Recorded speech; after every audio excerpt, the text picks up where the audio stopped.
암흑병에 대한 설명 중 가장 적절한 것은 정답은 4번이니까 4번은 맞는 내용이고 1, 2, 3, 5는 틀린 내용이 되겠죠.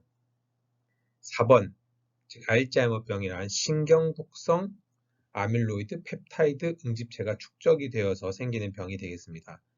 이 아밀로이드라고 하는 아미노애시드 한 36개에서 43개로 43개 아미노애시드로 구성되는 이 펩타이드들이 여러 개가 애그리게이션 되면서 아밀로이드 플락이라고 하는 것이 만들어지죠. 이 알츠하이머병의 병리학적 특징이 되겠습니다. 이 아밀로이드 베타 내지는 베타 아밀로이드의 아미노산 서열이 바뀌어 있다. 아미노산 서열은 바뀌지 않습니다.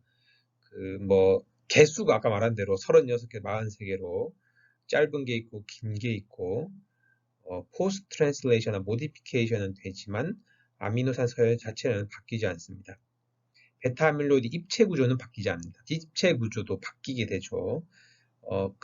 큰 특징이 2차 구조인 베타식 스트럭처가 많아지게 되고 그래서 A베타끼리 서로 응집이 많이 일어나게 되고 그리고 이거 36개에서 43개의 아미노산으로 구성된 하나의 펩타이드가 모노모라고 하면 그런 것들이 한 2개에서 6개로 합쳐진 것을 올리고모라고 하죠. 그래서 베타식 구조도 많이 생기고 단량체들이 중합체되는 올리고머라이제이션 되면서 입체 구조가 바뀌기도 합니다. 신경세포의 용해 소체 라이소좀에 다당류가 축적되어 있다. 이 내용은 점액 다당류증에 대한 설명이 되겠습니다. 유전적 요소는 없으며 유전적 요소가 있죠. 알츠하이머병의 한 5%는 유전에 의해서 걸리게 되고 95%는 이제 스포레딕 알츠하이머 디지즈가 되겠죠. 그래서 이 교재에서 설명해 보면 A베타 42를 제거하는 이 유전자의 변이, 뮤테이션, 그리고 이 A베타의 전구물질인 아밀로이드 프리커서 프로틴이나 A베타를 자르는 엔자임의 구성요소인 프레세닐린 등의 뮤테이션이 있으면 아까 말했던 그 5%의 즉 familiar Alzheimer disease에 걸리기도 하죠. 그래서 유전 요소는 있습니다. 생활 습관도 중요하고 환경적 요소도 중요하긴 합니다. 출제된 문제들을 보면 세포 소기관을 물어보는 문제들이 꾸준히 나오고 있습니다. 이 박스 안에서 설명하고 있는 세포 소기관이 무엇인지 맞추는 문제인데 골지체, 라이보솜, 라이소좀, 과산화소체, 미토콘드리아 우리가 세포 생물학, 일반 생물학, 생화학 시간에 많이 보던 세포 소기관이겠죠. 이 박스 안에서 설명하는 것은 라이소좀이 되겠습니다. 라이소좀이란 에이팝토시스, 즉 세포 자멸사가 일어났을 때 그 분해물을 분해하거나 아니면 세포가 파고사이토시스로 어떤 물질을 세포 안으로 들여왔을 때 그 물질을 분해할 때 라이소좀이 그 역할을 하게 됩니다. 라이소좀 소낭 속의 분해 요소들은 pH 5에서 최대 활성을 가지므로 세포질에 유출되어도 세포 손상을 피할 수 있습니다. 나머지 1번부터 5번에 대한 설명을 같이 다음 슬라이드에 대해서 보도록 하겠습니다. 우리 앞선 슬라이드에 보기에 나왔던 세포 소기관들을 하나씩 보면 골지체, 소포초에서 유래하며 평평한 오판 모양의 접시를 쌓아 올린 것 같은 푸개진 구조로 당단백질, 당화, 스핀곤 미엘린 및 당지질 합성에 관여하고 중요한 내용이 나옵니다. 세포 내에서 합생된 단백질의 성숙, 변형, 분류, 전달하는 교통정리를 수행한다. 세포 내에서 만들어진 단백질의 트랜스포트를 담당하는 게 골지체가 되겠죠. 저는 머리가 나빠서 리보솜과 라이소좀 헷갈렸는데 소가 들어간 것은 여기 빨간색 표시한 분해 내진 소화를 한다. 그래서 저는 이렇게 라이소좀은 소화를 한다, 즉 분해를 하는 세포소기관으로 암기를 했습니다. 라이보솜 굉장히 유명하죠. 단백질 합성하는 소기관이고 라이소좀은 여기 써놓은 대로 골지체에서 유래된 단일막으로 둘러싸인 구형의 구조물로 다당류, 지질, 핵산, 단백질 등을 분해하는 40여 가지 이상의 가수분해 요소를 함유하고 있습니다. 근데 이 라이소좀 내부는 라이소좀 밖에 있는 세포질보다 산성입니다. 그리고 라이소좀의 효소는 세포질에서는 활성이 훨씬 떨어집니다. 즉, 라이소좀의 이 40여 가지 가수분해 효소의 최적 pH가 산성이기 때문에 부득이하게 사고가 되겠죠. 라이소좀 밖에, 즉 세포질에 나갔을 때 그 세포질 안에 있는 살아가는 데 필요한 물질들을 분해하는 아니면 그것들의 해가 되는 것을 막을 수 있는 그런 시스템이 되겠습니다. 과산화소체, 영어로 퍼록시좀은 여러 종류의 옥시데이지를 함유하고 있고 과산화수소를 생성합니다. 과산화수소가 세포에 톡식할 수 있으니까 카탈라이즈로 물과 산소로 분해해서 세포를 보호하기도 하고 미토콘드리아는 너무 유명하죠. 에너지 대사, 우리 몸에 현금과 같은 ATP를 합성하는 세포 소기관이 되겠습니다. 미토콘드리아는 자체의 라이보솜을 가지고 있고 그래서 단백질을 만들 수 있고 자가 증식도 할 수 있습니다. 앞선 슬라이드에 이어서 세포 소기관에 대한 설명을 계속하도록 하겠습니다. 세포 소기관 중에 라이보솜은 단백질을 합성하는 소기관이 되겠죠. 핵안에서 mRNA가 만들어지면 핵공을 통해서 세포질로 mRNA가 나오면 두 가지 형태의 라이보솜을 만나게 됩니다. 여기서 것처럼 프리라이보솜이 mRNA로부터 단백질을 만들기도 하고 그 다음 ER에 박혀져 있는 라이보솜으로부터 단백질을 만들기도 합니다. 이렇게 ER에 박혀져 있는 mRNA가 ER의 모양을 이제 거칠게 한다. 그래서 러프 ER, 한국말로 조면 소표체 이렇게 부르죠. 반대가 이제 SER이 될 것이고 이 RER, 러프 ER을 한국말로 조면 소포체 혹은 조면 세포질 세망 이렇게 부르고 있습니다. 라이보솜에 대한 설명을 좀만 더 하면 라이보솜은 이렇게 완전한 라이보솜이 두 가지의 구조물로 합쳐져서 만들어지게 됩니다. 큰 소단위체는 60S라고 부르고 작은 소단위체는 40S라고 부릅니다. 이 60S, 40S는 각각의 구성 성분이 있는데 60S는 단백질 49개 그리고 RNA 분자 3개, 40S는 33개 단백질과 하나의 RNA 분자로 구성되어 있습니다. 이 라이보솜은 앞선 슬라이드 말한 대로 단백질 합성을 하는 소기관이라고 했죠. 근데 더 정확하게는 이 라이보솜에서는 이 라이보소멀 RNA, 줄여서 rRNA가 단백질을 합성하는 장소가 됩니다. 우리 앞서 설명했던 이 라이보소멀 RNA, 즉 rRNA가 합성되고 그리고 이 rRNA를 구성하는 40S와 60S 라이보솜 서브 유닛이 생성되는 세포 내 소기관은 어디인지를 물어보는 문제가 되겠습니다. 정답은 핵소체가 되겠습니다. 우리 핵소체보다 인 내지는 핵인이란 말을 좀 더 많이 사용하고 있죠. 그리고 미토콘드리아도 사립체, 좀 생소하지만 이렇게 번역을 하기도 합니다. 우리 밑에 해설을 보면 핵의 구조는 핵은 핵막, 이중막으로 둘러싸여 있으며 핵막엔 핵공이 존재하여 아까 mRNA 나오는 그림 봤죠. 핵과 세포질 간의 물질 출입에 관여하고 있습니다.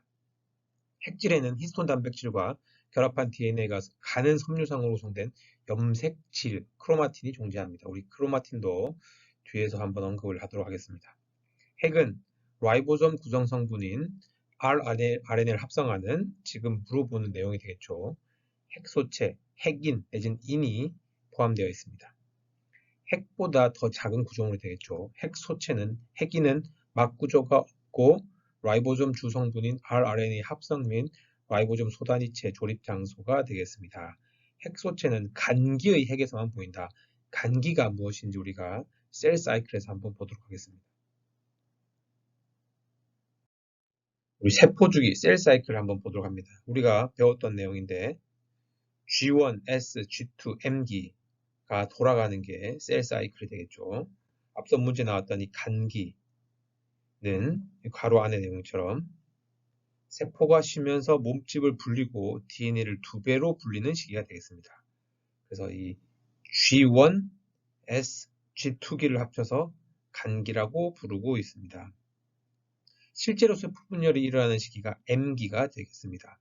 이렇게 한 바퀴가 다 돌면 세포가 두 개의 딸 세포로 분열하고 다시 그 사이클이 돌아가겠죠. 그래서 M기의 끝에 두 개의 딸 세포로 분열하고 다시 세포 주기를 반복하고 있습니다. 이 M은 마이토시스의 M이고 S는 신테시스의 S, 그리고 이 G1, G2의 G는 갭, M과 S 사이 간극의 약자가 되겠습니다. 갭의 G의 G가 되겠습니다. 이 오른쪽 설명으로 다음 문제에 대한 답이 나오고 있습니다. S기 동안, DNA 복제 시기 동안 S기에는 딸 세포에게 자신과 똑같은 양의 DNA를 나눠주기 위해 DNA를 복제하여 두 배로 불리는 불리는 시기이기 때문에 그래서 G2 그리고 M기의 세포는 지원기와 비교해서 DNA 양이 두 배가 많습니다. 세포 주기 중 세포 내 DNA 양이 4N인 때만 모은 것, 앞선 슬라이드에 말한 것처럼 G1M기, 이 정답은 4겠죠. 이 두 시기에 DNA 양이 G1기에 비해서 두 배라고 했습니다. 그래서 4N인 경우는 4번이 되겠습니다. 해설을 좀 읽어보면 G1은 세포의 생장에 필요한 물질 및 단백질을 합성하는 시기가 되겠습니다. 세포 생존 기간의 대부분을 G1기가 차지하고 있습니다.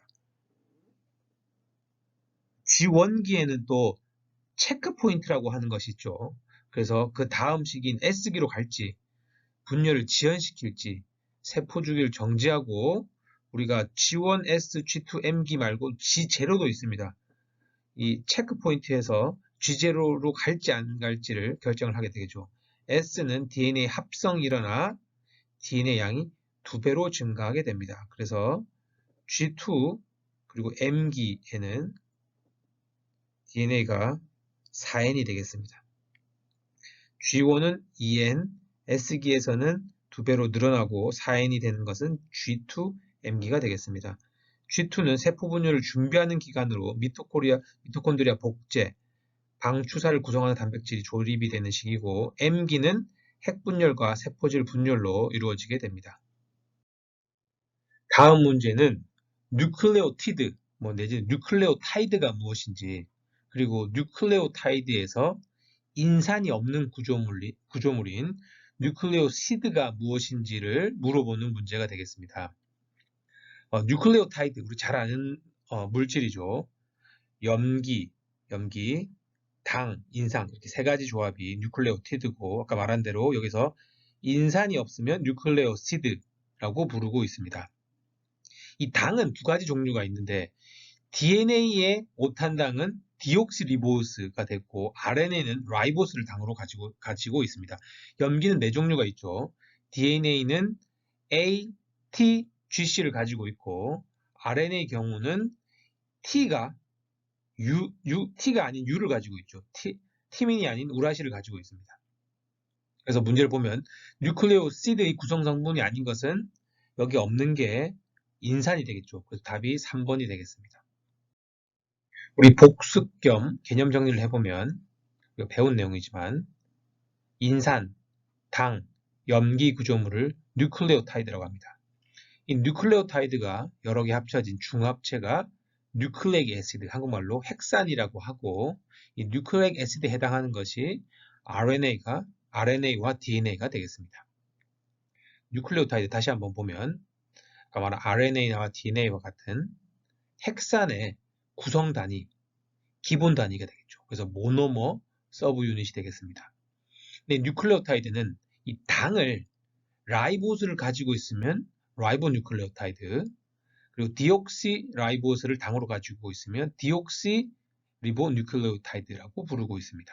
이 핵산도 이 어떤 뉴클레오타이드의 중합체냐에 따라서 디옥시 리보 뉴클레오타이드로 중합된 핵산은 DNA라고 부르고 리보뉴클레오타이드의 중합체를 RNA, 즉 리보뉴클레익 애시드라고 부르고 있습니다. 같은 내용입니다. 폴리머가 RNA, DNA, 즉 핵산이 되겠고 이 RNA, DNA를 구성하는 게 뉴클레오타이드이며 뉴클레오타이드를 구분하는 게 어떤 당을 가지고 있냐라고 했죠. 그래서 이 리보스 당과 디옥시리보스 당의 차이는 디옥시라고 하는 것이 D가 탈이고 옥시가 산소죠. 그래서 탄소가 없는 라이보스가 디옥시라이보스가 되겠고 이 그림에 있는 것처럼 2번 탄소에 OH가 있는 것이 라이보스 H, 즉 산소가 없는 것이 디옥시라이보스가 되겠습니다. 이 뉴클레오타이드와 관련된 본드, 결합의 이름을 우리가 기억할 것이 포스포디에스테르 본드, 한국말로 인산 다이에스터 결합 혹은 포스포디에스테르 결합이 되겠습니다. 우리가 앞서 계속 보고 있는 뉴클레오타이드의 모양이죠. 이 뉴클레오타이드의 2번 탄소에 있는 3번 탄소에 있는 OH 수산기와 그리고 다음 뉴클레오타이드에 당에 붙어 있는 인산기가 결합을 함으로써 뉴클레오타이드가 쭉 연결이 됩니다. 그러면 뉴클레오타이드 여러 개 있는 걸 당연히 폴리뉴클레오타이드라고 하겠죠. 이러한 뉴클레오타이드 간의 결합을 포스포디에스테르 결합이라고 부르고 있습니다. 이 당과 이 뉴클레오타이드와 이 뉴클레오타이드가 결합한 이 결합 형태가 인산 디에스테르 결합이 되겠습니다. 너무 잘 알고 있는 이 DNA의 구조와 구성 성분을 한번 다시 복습하도록 하겠습니다. 당, 인상, 염기 이 세 가지 조합이 뉴클레오티드라고 했죠. 특별히 이 염기 빼고 인산당이 나중에 이중가닥이 되었을 때 당인상 골격이라고 부르는 구조를 구성하게 됩니다. 이 뉴클레오타이드가 쭉 연결된 것을 DNA 사슬, 영어로 스트랜드라고 부르고 있습니다. 그리고 이 스트랜드 두 가지가 상보적인 염기 사이의 결합에 의해서 이중가닥을 이루게 되겠죠. 그 결합은 염기 사이에 AT만 결합을 하고 GC 간에만 결합이 일어납니다. AT 사이에는 수소결합이 2개, GC 사이에는 수소결합이 3개가 되고 이 이중가닥 DNA가 이렇게 꼬여서 이중나선으로 존재하고 있습니다. 그리고 극성이 있죠. 5', 3' 이렇게 극성을 구분하기도 합니다. 즉 반대 방향의 극성이 상보적인 결합을 하고 있죠. 이 염기 간의 페어링을 보여주는 그림이 되겠습니다. 앞서 말한 대로 A는 T하고만 G는 C하고만 결합을 하고 이 사이 결합은 수소 결합이고 GC 사이에는 3중 결합을 하고 있기 때문에 DNA의 GC 컨텐츠가 높으면 그 DNA 안정성이 높다라는 그 특징을 가지게 되겠죠. 앞서 봤던 내용들로 문제를 한번 풀어보도록 하겠습니다. 뉴클레익 애시드, 핵산에 존재하는 결합의 설명으로 알맞은 것은 두 가닥의 DNA 사이는 수소 결합을 한다라고 배웠습니다. 2, 3, 4, 5는 다 틀렸겠죠. 뉴클레오타이드에서 이 당과 염기 간 이 두 가지를 우리가 뉴클레오시드라고 부른다고 했죠. 이 당과 염기 사이의 결합을 N-글리코시드 결합이라고 부르고 있습니다. 그리고 앞서 말한 우리가 설명을 해드린 대로 뉴클레오타이드 간의 결합은 인산 디에스테르 결합이라고 부르고 있습니다. 분자 생물학의 중심 원리, 센트럴 도그마 다 알고 계시죠? DNA가 mRNA 되고 mRNA가 프로틴 되는 것이 센트럴 도그마죠. DNA가 mRNA 되는 것을 트랜스크립션, 전사, mRNA가 프로틴 되는 것을 트랜슬레이션, 번역이라고 합니다. 우리 DNA와 유전자 구별할 수 있어야 되겠죠. DNA는 아까 우리 배웠던 그 이중나선이고 그것들 중에 DNA 서열 가운데 정보를 갖는 부분을 진, 유전자라고 합니다. 앞서 배운 이 중심 원리를 따라가 보면 DNA가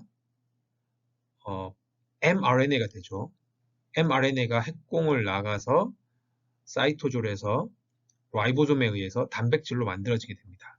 하지만 이 중간에 DNA가 이중가닥 나선이 벌어지면서 RNA 폴리머레이즈가 이 mRNA를 만들기 전에 RNA 프로세싱이라는 과정이 일어나게 됩니다. 이 RNA 프로세싱에 대한 내용을 물어보는 문제가 되겠습니다. mRNA는 세포 내에서 굉장히 쉽게 분해가 됩니다.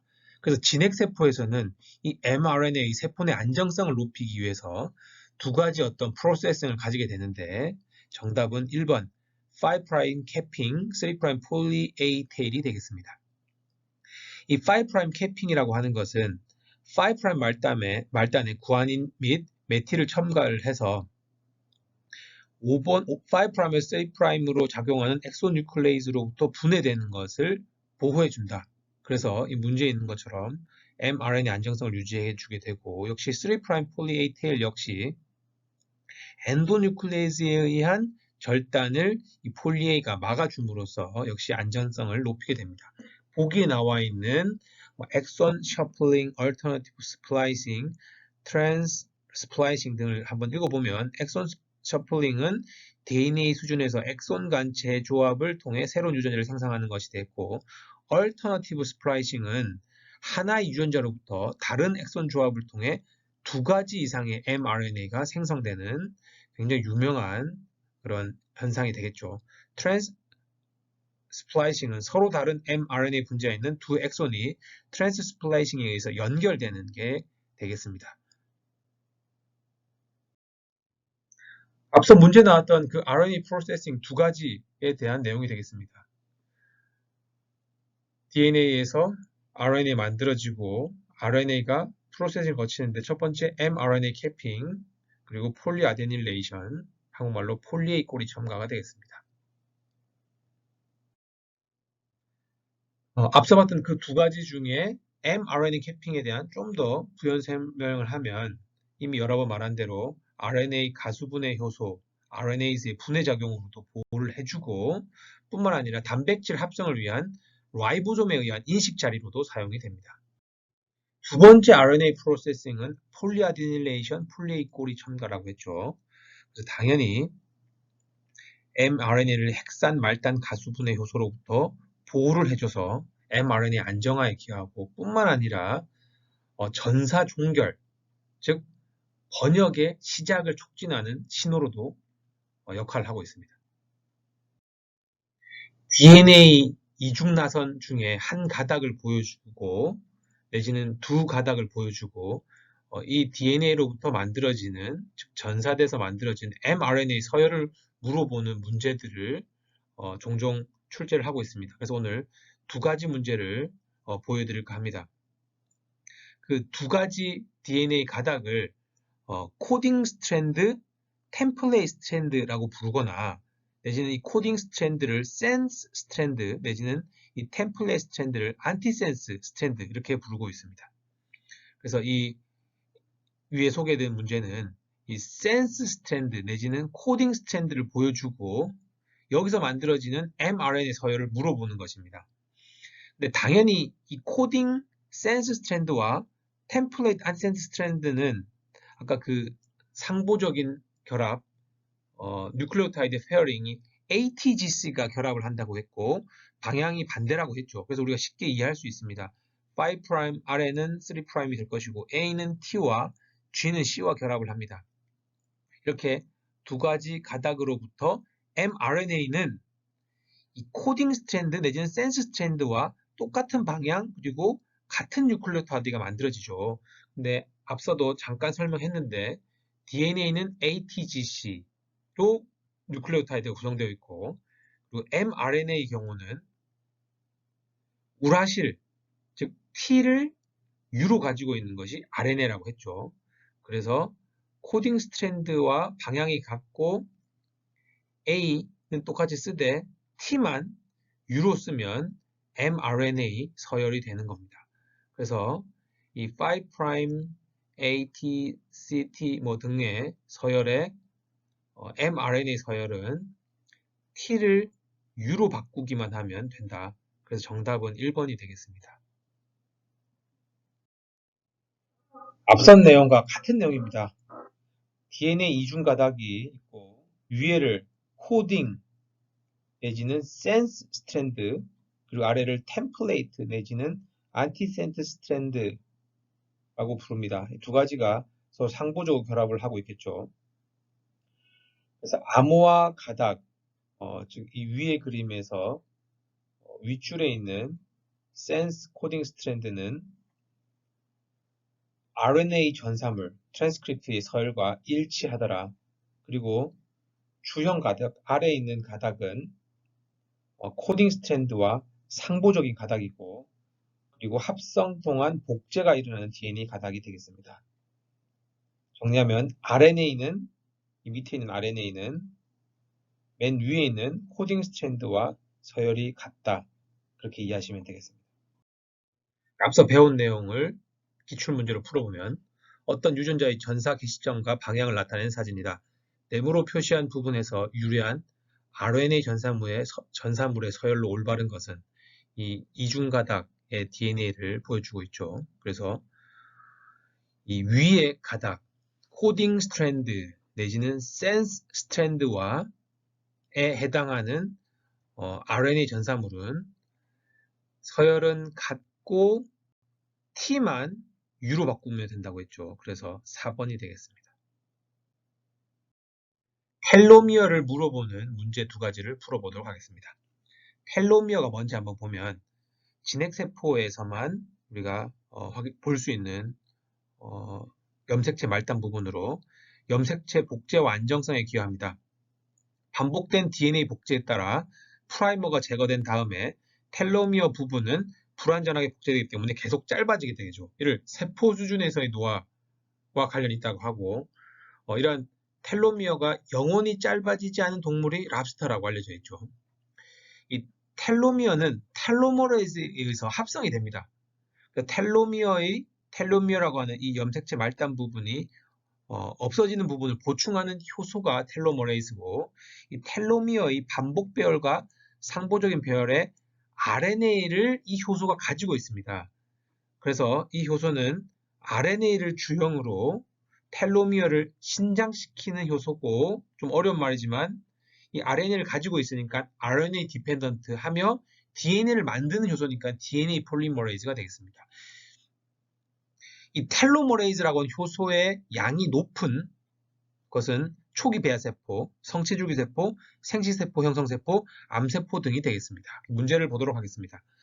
염색체의 특정 부분의 염기서열 TTAGGG, 즉 텔로미어의 염기서열은 TTAGGG가 계속 반복됩니다. 이것이 긴 세포는 오래 살고 짧으면 빨리 죽습니다. 아래에서 말한 것처럼 암세포는 이 반복 서열을 첨가하는 효소를 발현하여 불멸화될 수도 있습니다. 이것은 무엇일까요? 정답 4번 텔로미어가 되겠습니다.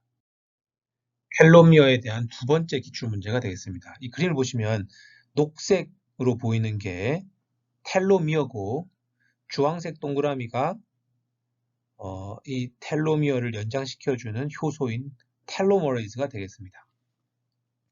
아까 말했던 그 TTAGGG 염기서열이 보입니다. 텔로미어에 대한 설명을 틀린 것은 정답 3번이 되겠습니다.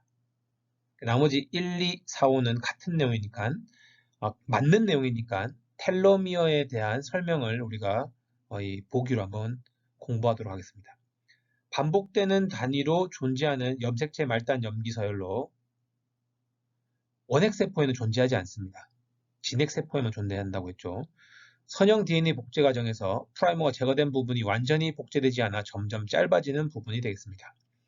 뭐가 틀렸는지 보도록 합시다. 텔로미어 부분의 상부적 서열의 짧은 RNA 절편이 아니라 DNA 절편이 아니라 RNA 절편을 포함하고 있죠. 그래서 RNA 디펜던트라고 했습니다. 텔로미어의 감소는 세포 수준 노화와 관련이 있다고 했고, 그리고 텔로미어의 양적 수준이 높은 것은 초기 배아세포, 암세포 등이 되겠습니다.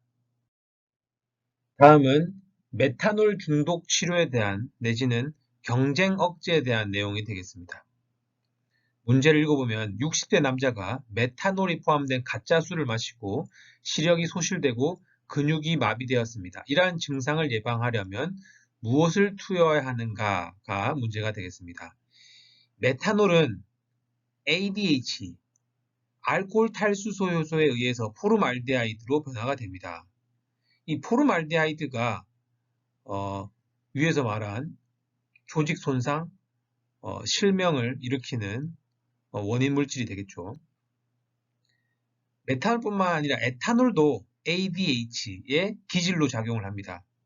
그래서 이 둘을 경쟁 억제를 한다고 하고, 그래서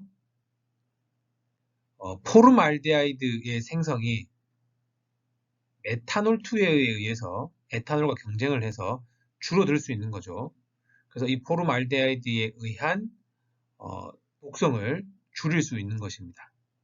그래서 메탄올 중독 치료는 에탄올을 서서히 정맥 주사하여 혈중의 일정한 농도를 유지시키는 게 되겠습니다.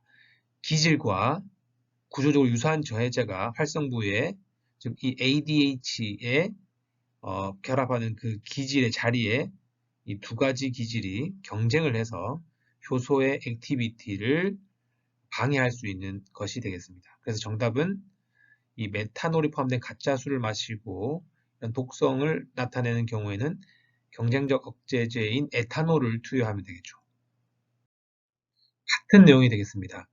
알코올 램프용 알코올을 섭취한 36세 남자 환자가 오심, 구토, 정신착란을 주소로 응급실로 내원하였다. 알코올 램프용 알코올의 주성분은 메탄올이라고 한다. 다음 중 치료제는 무엇인가? 앞서 배운 대로 에탄올이 되겠습니다.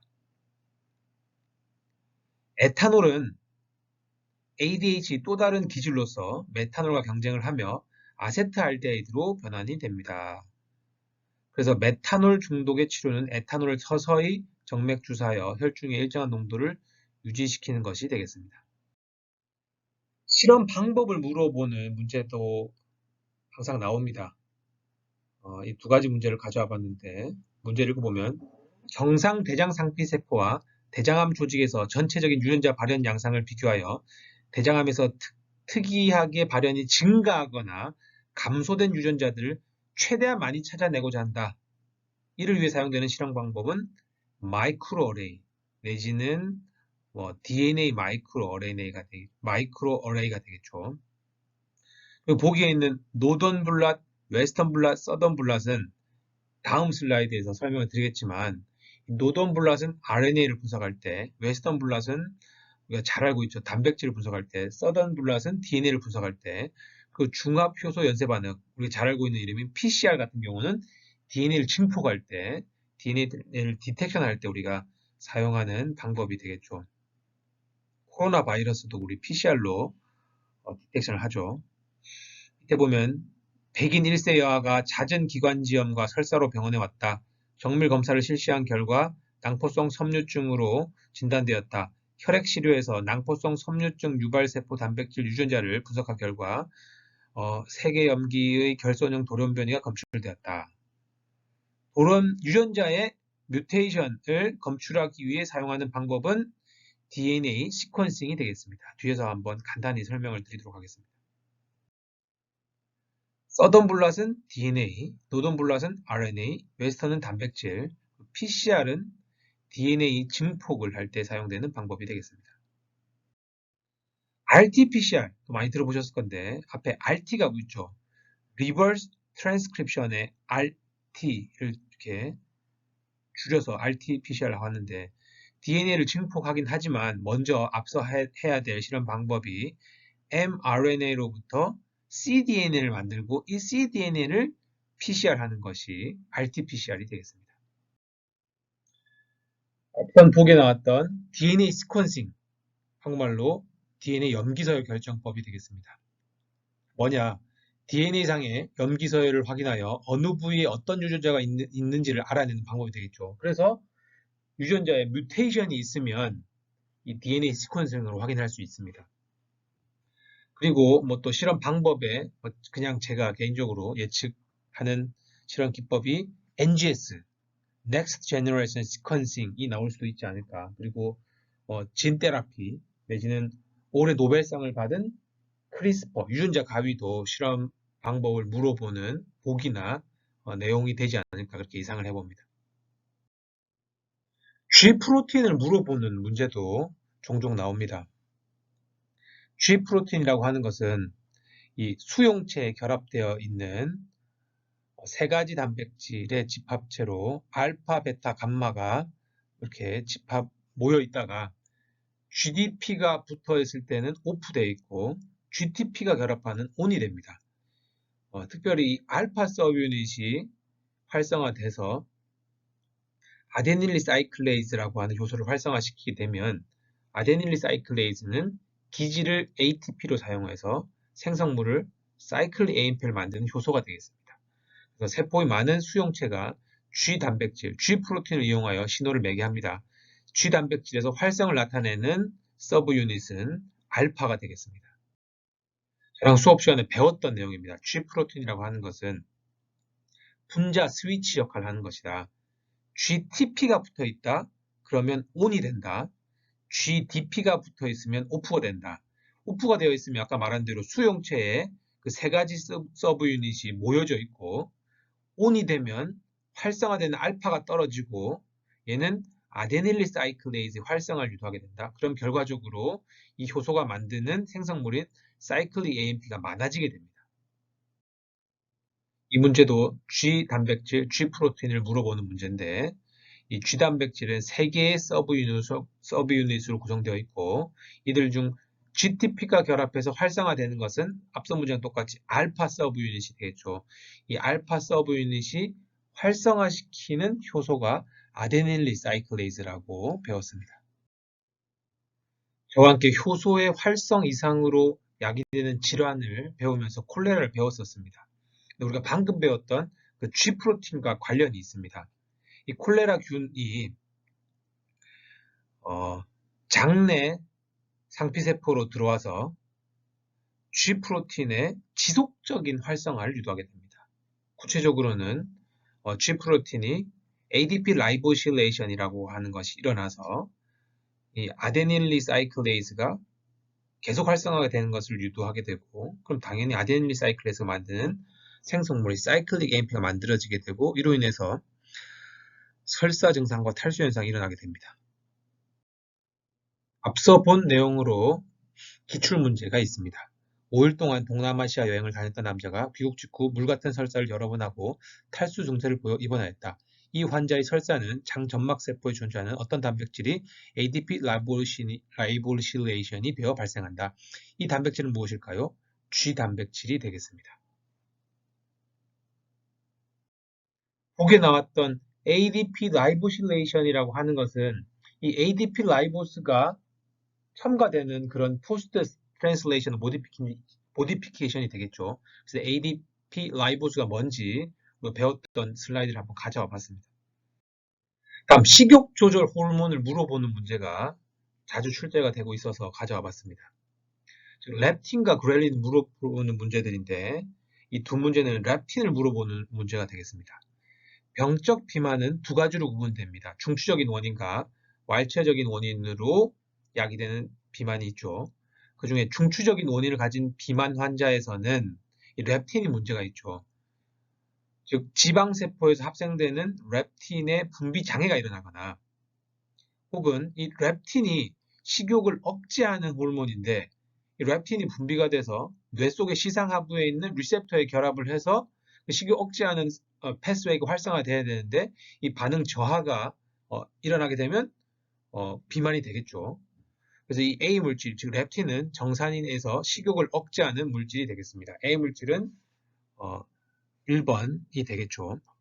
아래 설명은 어떤 호르몬에 관한 것인가? 지방세포에서 주로 분비된다. 뇌의 시상하부에서 작용한다. 식욕 및 에너지 소비를 조절한다. 식욕을 억제하게 되겠죠. 이 호르몬의 유전자가 결핍된 실험 동물에서 중증 비만이 유발된다. 렙틴이 식욕을 억제하는데 이 렙틴이 만들어지지 않으면 당연히 많이 먹게 돼서 비만이 되겠죠. 근데 엄밀히 말하면 이 보기가 사실 틀렸습니다. 제가 그렐린을 연구를 하는데 그렐린이 결핍된 쥐는 그렐린은 식욕을 촉진하는 호르몬이기 때문에 그렐린이 결핍되면 안 먹을 것 같은데 푸드 인테이크는 전혀 문제가 없습니다. 이유는 우리 몸에 식욕을 조절하는 호르몬들이 굉장히 많기 때문에 하나가 없어도 다른 호르몬이 그 기능을 컴펜세이션 하기 때문에 큰 차이는 없는 것이 사실입니다. 역시 식욕 조절 호르몬을 물어보는 문제가 되겠습니다. 식욕은 조절 물질이 기량작용에 의해 적절하게 조절된다. 기량작용을 하는 물질의 조합은 정답은 그렐린과 렙틴. 아까 말씀드린 그렐린은 식욕을 촉진하고 렙틴은 식욕을 억제하는 호르몬이 되겠습니다. 세포호흡 과정에 대한 문제가 종종 출제됩니다. 세포호흡은 해당 과정, 피루부산의 산화, TCA 회로, 산화적 인산화 이 네 가지를 우리가 세포흡이라고 부른다고 했죠.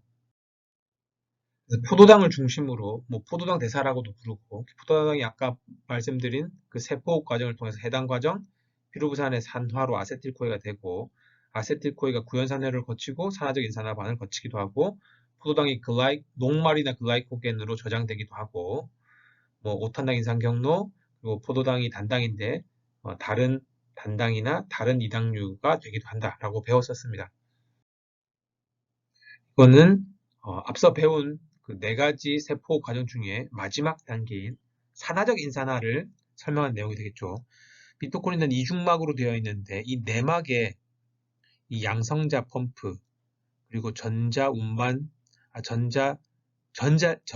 전달계가 있죠. 그래서 NADH나 FADH2가 전달해오는 운반해오는 전자가 이동해 가면서 이 전자를 산소에게 주고 그리고 전자가 이동함에 따른 힘으로 수소를 양성자 펌프가 이 막간 공간으로 퍼내고 이 수소이온이 농도 굽에 의해서 ATP 합성 요소를 통과하면서 ATP가 만들어지게 됩니다. 어떤 내용으로 쉽게 풀 수 있는 문제가 되겠습니다. 산화적 인산화, 옥시데이티브 포스포레이션 과정으로 ATP를 합성할 때 미토콘드리아 내부와 외부의 농도차를 형성하는 물질이며 ATP 합성 과정에서 사립체, 미토콘드리아겠죠. 사립체 내부로 들어가면서 ATP를 합성하는 데 결정적인 역할을 하는 물질은 수소이온이라고 우리 방금 배웠습니다. 같은 문제입니다. 미토콘드리아의 산화적 인산화 과정에서 ATP 합성 효소, ATP 신테이즈의 에너지원이 되는 이온은 수소가 되겠습니다. 글라이콜라이시스, 해당 과정을 우리가 이렇게 배웠었는데 해당 과정 글루코즈가 10개의 효소 매개 반응을 통해서 최종적으로 피루부산이 되는 과정이 글라이콜라이시스죠. 첫 번째 반응이 글루코즈가 글루코스 6포스파이트가 되고 이를 매개해준 효소가 헥소카이네이즈 혹은 글루코카이네이즈입니다. 근데 근육에서는 헥소카이네이즈가 사용되고 간에서는 글루코카이네이즈가 사용돼서 제가 쉽게 앞글자를 따서 근해 간구 이렇게 외우자 했었죠. 포도당을 인산화하는 두 가지 요소 헥소카이네이즈와 글루코카이네이즈가 주로 작용하는 기관으로 근해 간구 해서 답이 1번이 되겠습니다. 우리가 포도당이 풍부한 음식만 섭취해도 살이 찔 수 있죠. 포도당의 대사 산물 중에서 일부는 지방산으로 전환될 수 있다. 이 포도당 분해 대사와 지방산 생합성 대사를 연결하는 물질은 무엇일까? 우리가 배웠던 리포제네시스라고 하는 것을 배웠는데 우리 몸에 이 페리에시드의 소스가 되는 것은 당연히 음식물로 섭취한 리피드가 됐고 두 번째는 카보하이드레이트, 탄수화물이 해당 과정을 거치고 피루부산의 산화를 거쳐서 만들어진 이 아세틸코에가 리포제네시스란 과정을 거쳐서 페리에시드가 된다라고 배웠습니다. 정답은 포도당 분해 대사와 지방산 생합성 대사를 연결하는 물질은 아세틸코에가 되겠습니다. 다음 문제를 한번 복습을 하면 포도당이 해당 과정을 거쳐서 피루부산이 되고 피루부산은 산화 과정이 일어나서 아세틸코에가 됩니다. 이 아세틸코에가 지방산으로 합성이 됩니다. 이 과정을 우리가 리포제네시스라고 배웠습니다.